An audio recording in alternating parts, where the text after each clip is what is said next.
Habang kami ay papauwi na, aming napansin itong kalsadang ito at kami ay na-curious kung anong meron dito sa lugar na to. Kaya aming pinasok at aming tinignan kung anong meron dito sa lugar na ito.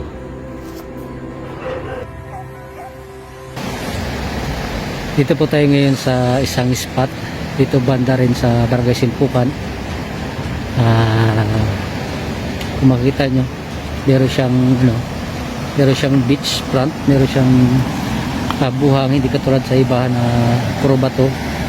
Pero po dito ay may buhangin siya, yung kanyang playa. So pwede siyang paliguan.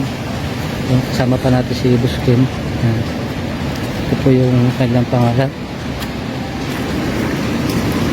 Lisya Selo.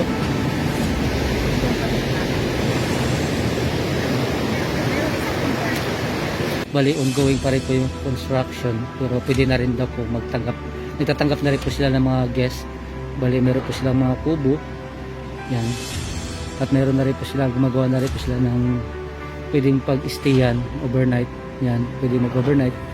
Ginagawa na rin po at gumagawa na rin daw po silang tindahan, at ongoing na rin po yung kanilang CR doon at saka tubig na para hindi na rin po lalabas ang mga guests nila. So yun po, mula po doon papasok po dito yung kanilang lugar. Pagdating po doon sa kabilang lugar, bali yung area po na to ay isang pamilya lang po, pero magkaiba po yung management. Bali yung doon po is ilog po. Kung gusto nyo maligo sa ilog, doon po sa kabilang lugar yung ilog. At kung gusto nyo naman po ng dagat, beach, dito naman po yung banda, ang beach na po. At kagandahan lang po dito, pag makikita nyo po yung sunset, pag palubog na po yung araw, makikita nyo po yung ganda yung sunset po, mga idol. So makikita nyo, maganda yung lugar, tahimik at tago syempre yung lugar.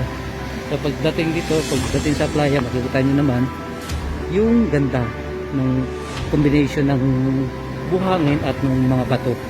Pagdating sa part na yung mga bato naman, at pagdating naman sa part na to, yung makikita nyo kahabaan ng buhangin na pwede kayo maglaro dito, pwede kayo maligo. Siguro maligo kayo dito, pwede pagka kalma siguro. Sa ngayon po maalin. Ito po yung kanilang front. Bali, hindi pa rin po ito tapos yung kanilang lugar. Bali, ongoing pa rin construction, pero available na po sa mga gustong mag-overnight at mag-camp dito.